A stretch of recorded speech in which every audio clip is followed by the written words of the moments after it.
Ce journal vous est offert par le FPI, Fonds des promotions de l'industrie, votre partenaire privilégié pour la réussite de vos projets.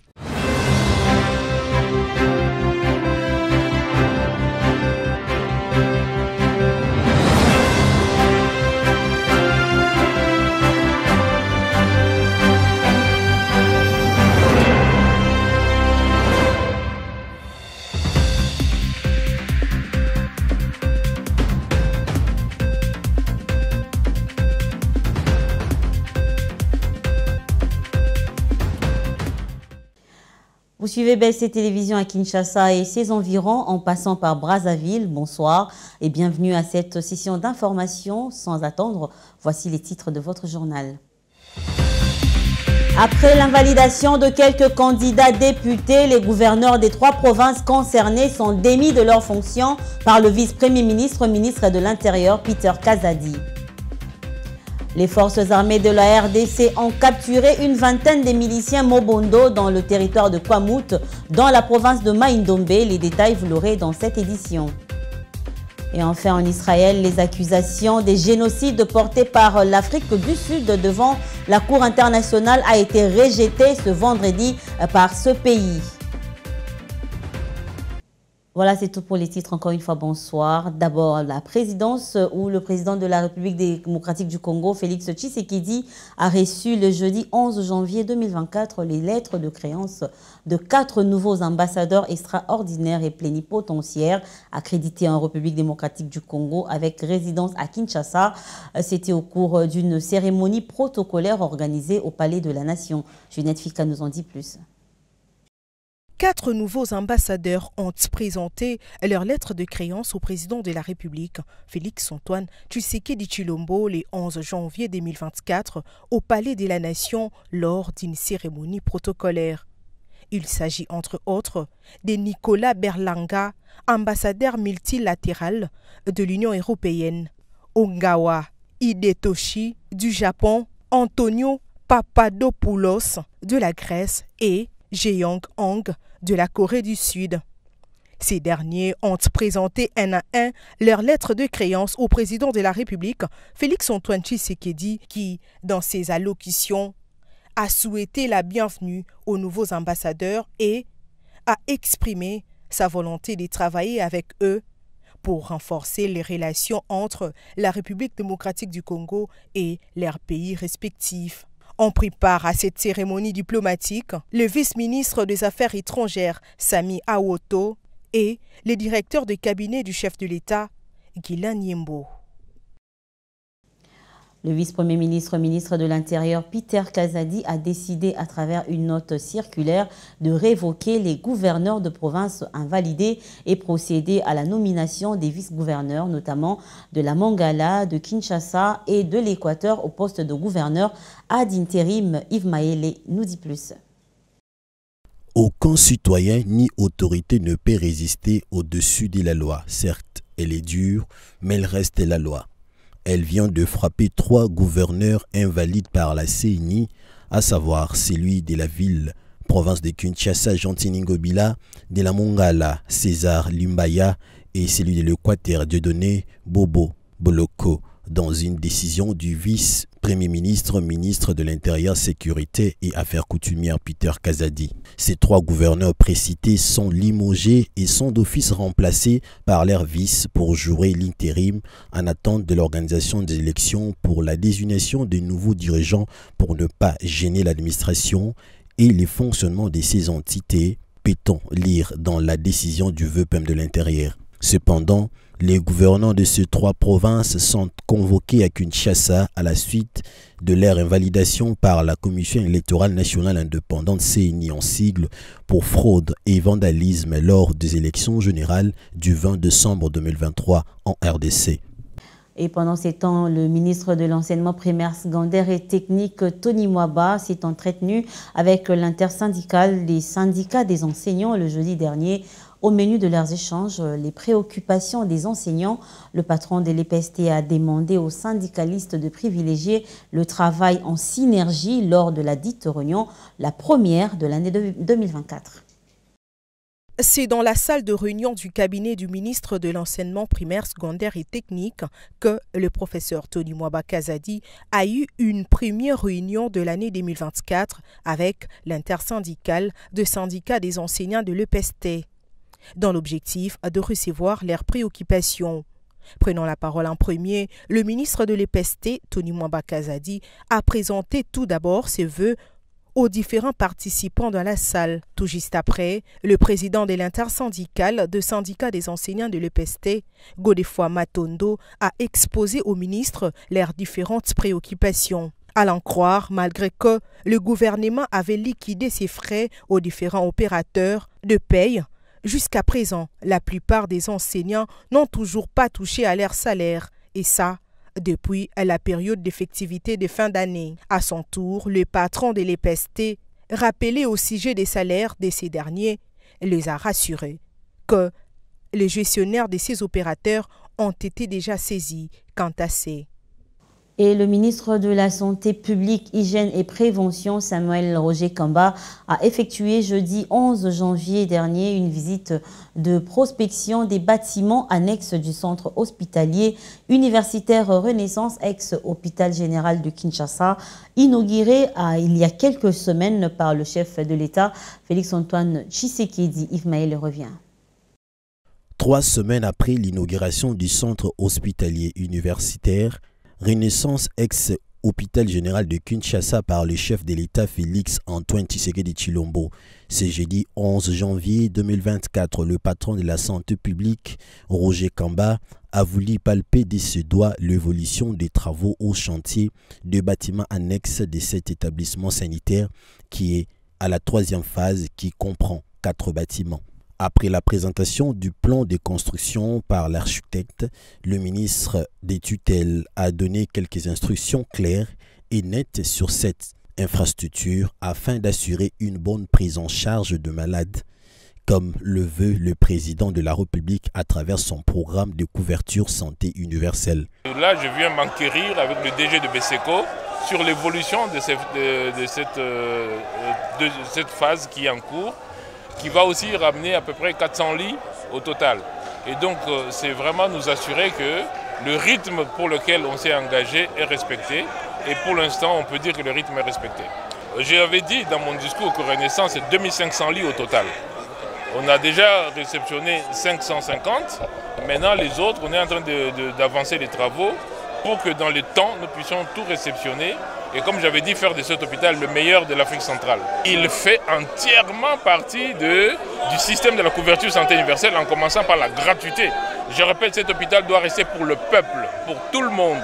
Il sera le meilleur, mais accessible à tous. Les centres hospitaliers universitaires Renaissance contiendra 2500 lits au total, donc 550 déjà réceptionnés, puis s'en suivra 400 autres lits. Ces travaux seront exécutés jusqu'au mois de juin prochain.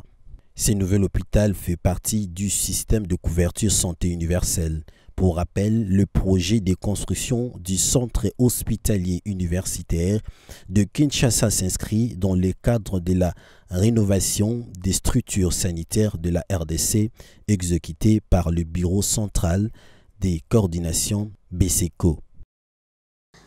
Et de l'autre côté, le ministre de l'Industrie, Julien Paluku, a présidé le jeudi 11 janvier 2024 dans la salle de réunion du Fonds de promotion de l'industrie FPI la cérémonie de remise d'un appui financier de 600 000 $ américains à l'agence de zone économique spéciale.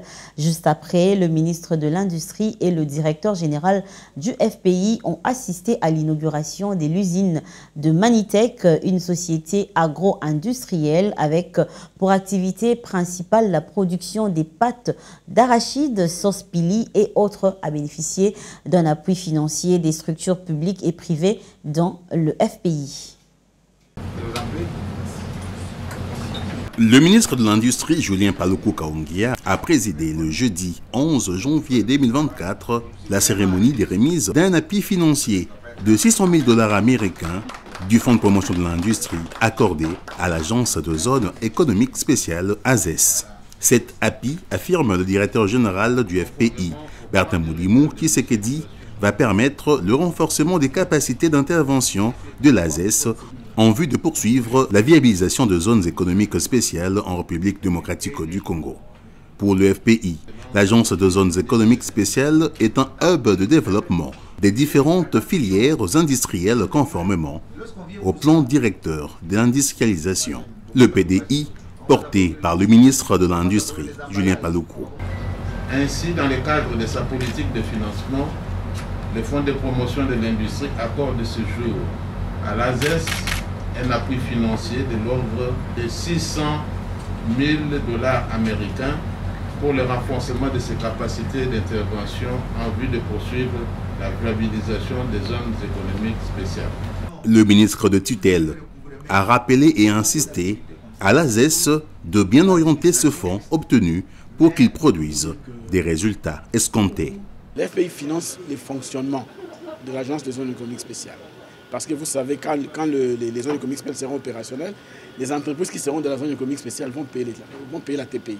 Donc nous sommes là pour élargir l'assiette de la TPI pour que l'FPI puisse avoir encore beaucoup plus de moyens. Et juste après, le ministre de l'Industrie et le directeur général du FPI ont assisté à l'inauguration de l'usine de Manitec. Cette société congolaise évoluant dans l'agro-industrie avec pour activité principale la production de pâtes d'arachide, les sauces pili, les confitures et le miel. Cette usine implantée dans la commune de Kintambo à Kinshasa, avec une capacité de production mensuelle de 22 tonnes, a bénéficié d'un appui des structures publiques et privées, dont le Fonds de promotion de l'industrie.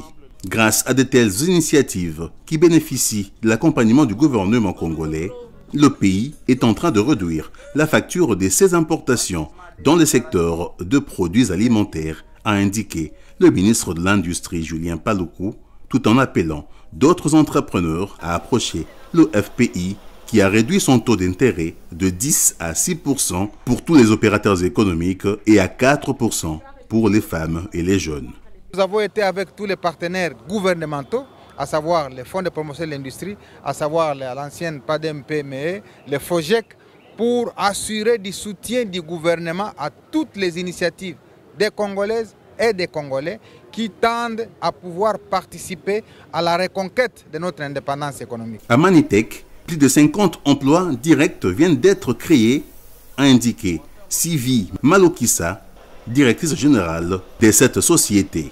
Elle remercie pour autant le gouvernement et toutes les structures privées et étatiques qui l'ont appuyé. Des différents membres de gouvernement, des différents programmes du gouvernement ont chacun mis quelque chose. Vous voyez, nous sommes vraiment le bout de la chaîne si on se demande est-ce que tous ces programmes du gouvernement marchent. Oui, regardez Manitec. Des promesses ont été faites. Le gouvernement congolais va renforcer davantage son appui à la société Manitec. C'est là dans le cadre de l'entrepreneuriat et de la recherche scientifique. Tout à fait autre chose à présent, sous l'effet d'une crue exceptionnelle, le Congo déborde. Les eaux du fleuve Congo sont sorties de son lit depuis quelque temps à Kinshasa et comme dans beaucoup des provinces, des sites résidentiels, touristiques ou industriels, des bords de fleuves sont inondés pendant que dans des quartiers populaires, des rivières déversent leurs eaux noirâtres et malodorantes dans les rues et les maisons. À la question de savoir qu'est-ce qui a provoqué ces débordements, tentative de réponse dans cet élément de l'historique du fleuve Congo rendu par Roger Matadi. Situé au cœur de l'Afrique, cet immense fleuve est le 8e au monde par sa longueur et le 2e derrière l'Amazonie du Brésil par son débit et son bassin versant des quelques 3,8 millions de kilomètres carrés, réélus 9 pays. La République démocratique du Congo, la Zambie, la Tanzanie, les Burundi, les Rwanda, la République centrafricaine, les Congo, les Cameroun et l'Angola. Il n'est pas navigable par endroits. Un réseau routier et ferroviaire, en majorité construit à l'époque coloniale, permettait de pallier la communication entre les sections non navigables du fleuve Congo. Aujourd'hui, une grande partie de ces réseaux, surtout la voie ferrée, est en mauvais état, faute d'entretien. Dans l'ex-Grand Katanga, un effort a été porté sur les routes pour l'évacuation des produits miniers. Ailleurs, notamment dans la capitale de la République démocratique du Congo, Kinshasa, la situation est critique. La population vit sous l'effet d'une crue exceptionnelle. Les Congos débordent, des sites résidentiels, touristiques ou industriels des bords des fleuves sont inondés, pendant que dans des quartiers populaires des rivières déversent leurs eaux noirâtres et malodorantes dans les rues et les maisons. Avec ces niveaux, les quais des ports jalonnant les Congos sont sous l'eau. Comme ici au port Selko, les bateaux ne peuvent pas accoster. Le marchandise ne circule plus entre la capitale et l'intérieur du pays. Notons que c'est la première fois que ces débordements des eaux du fleuve Congo atteignent ces niveaux. Toujours dans le même chapitre, les débordements du fleuve Congo continuent de s'aimer la panique dans le chef de la population congolaise et les Quinois en particulier qui tentent à ce jour tant bien que mal de se débrouiller comme il se peut face à la crue du fleuve Congo qui a complètement inondé leurs habitations, marchés et autres depuis plusieurs jours déjà. Notre journaliste correspondant Roger Matadi est descendu sur terrain pour découvrir les réalités et la vie que mène cette population traumatisée par ces inondations. Suivez. Nous sommes venus faire un constat parce que l'eau du fleuve Congo a débordé. L'eau du fleuve Congo est sortie de son lit et là nous sommes venus pour savoir quels sont les problèmes que la population de ces coins, de cette ville vivent. Alors nous allons poser les questions à cette population et puis nous dire quels sont leurs problèmes et puis nous allons revenir. Moi ça va 3 semaines, déjà un mois depuis Tondi Boué. Bon, ko diminuer nango et bouger les loca muké. Mais Toyota la soke ko zonga le suspect to éviter. Ma ibeton di nenge tonda ka membalo yo ba ibisi biso kezali mondial et puis océan a tondi a zongisi koto ya moni fleuve a tondi pe ils ont évolué. Tonyo kwa mapoto aba tuto tangisa bana to futa bandaku mais to pesa foti na gouvernement te po ezama ya nzambe et ça les mimo partout na Congo. Donc ma est débordé ma casse. Bon et l'autre c'est un gouvernement kaka pour à côté la biso ka ba bordure il y a fleuve hein ko luka ko sécuriser un moment muké pour et déborder ma casse ka siti ba presse to souffrir ma casse côté que ça sous terre ma bon etondi ba voyageur ba e moyen ba bima ezate biso moyen to côté ezate talaka de to fana mai bati foi di ba solo donc gouvernement soit pe ba soin ba terrasser o pour évacuation ba mai ko chola taka libongo o ba simba mbo makasi mbali bo sa libongo te o monte ke ya bien te basimba kambongo so sabolo mo bakangi mbongo kaka mais bali ko bongisa libongo te fa ba bongisa libongo ba bongisa be poilu ta embouteillage mai oyo eza bien te ba mama oteka te biso tozana désavantage po musale sa matière de ki mama iso ba so mabilo ba monika mai na port sel ko mama ko tezate ba déplacer luka port muso zonga na mbongo ma to sala bien te musala mezate.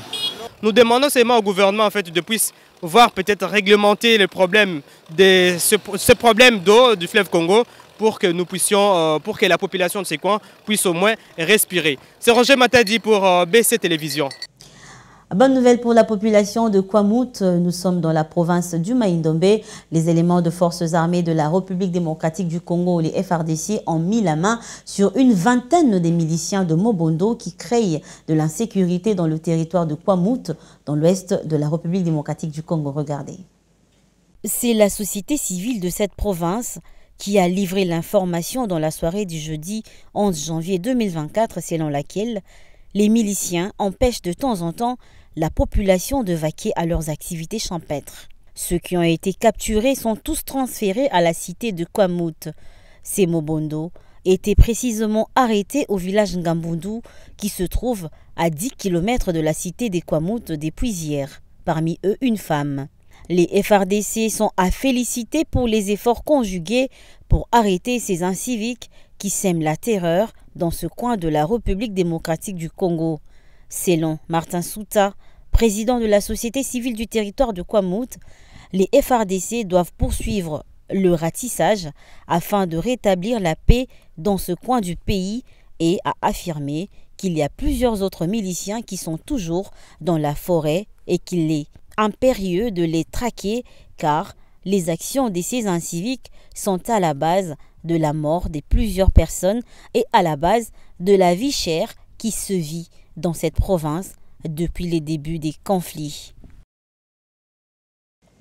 Et on va prendre un mot du côté football. Désormais, l'ASV Club a un nouvel entraîneur au nom de Abdeslam Ouadou, ancien capitaine des Lions d'Atlas. Sa présentation a eu lieu jeudi 11 janvier 2024 dans la salle Showbuzz devant les supporters à Kinshasa. C'était lors de la signature du protocole de partenariat entre l'ASV Club et la société turque Miles Sport, filiale de Miles Vest. Roger Matadi était sur place pour le compte de BC Télévision. Regardez. La salle Showbuzz a servi de cadre à la cérémonie de la présentation du nouvel entraîneur de l'association sportive Vita Club de Kinshasa et de l'officialisation du protocole de partenariat entre l'ASV Club et la société turque. Abdeslam Ouadou est né le 1er novembre 1978, a été choisi pour diriger les staffs techniques de l'ASV Club qui se veut beaucoup plus ambitieux maintenant avec l'arrivée de Turcs.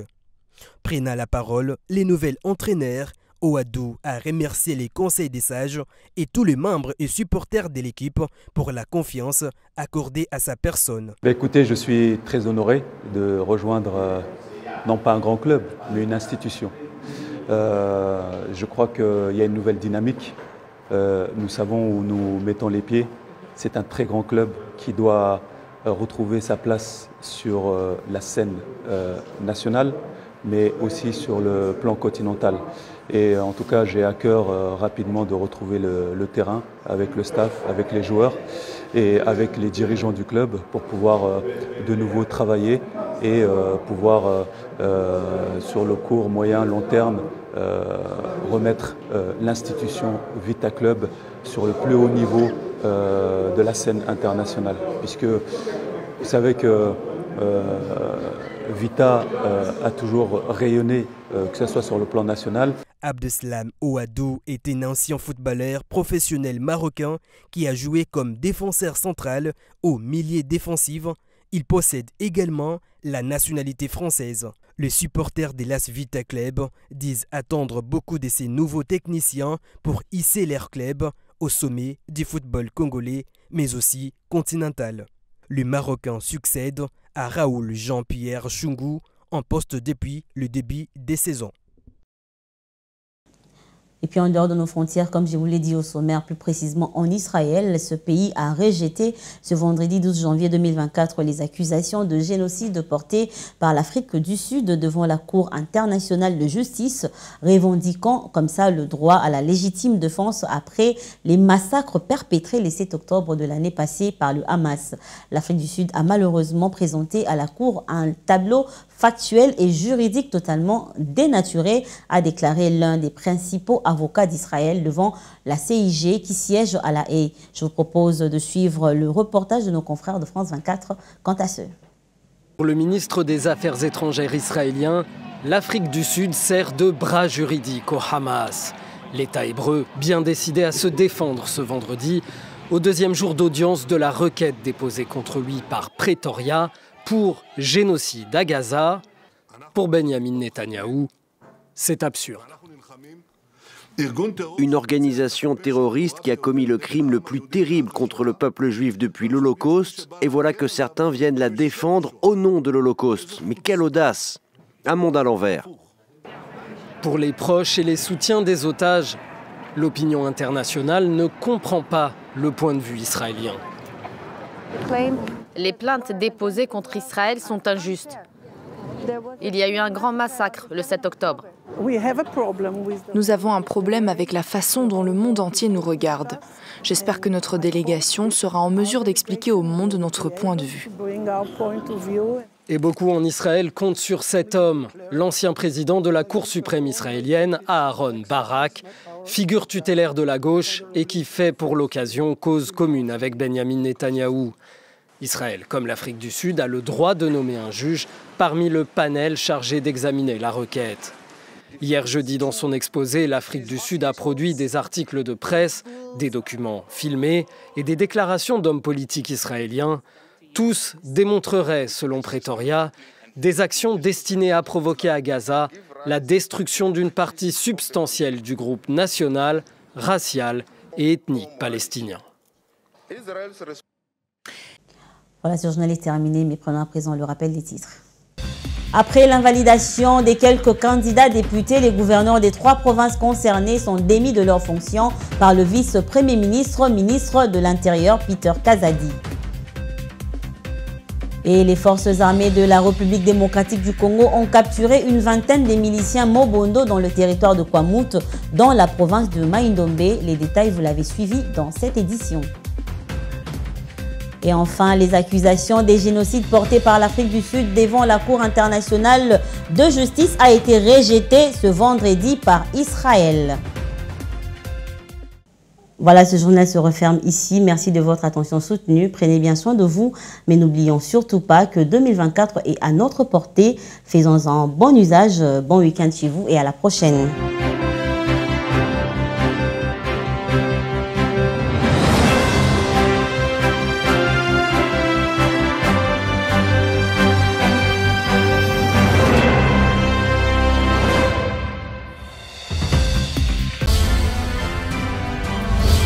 Ce journal vous a été offert par le FPI, Fonds des promotions de l'industrie, votre partenaire privilégié pour la réussite de vos projets.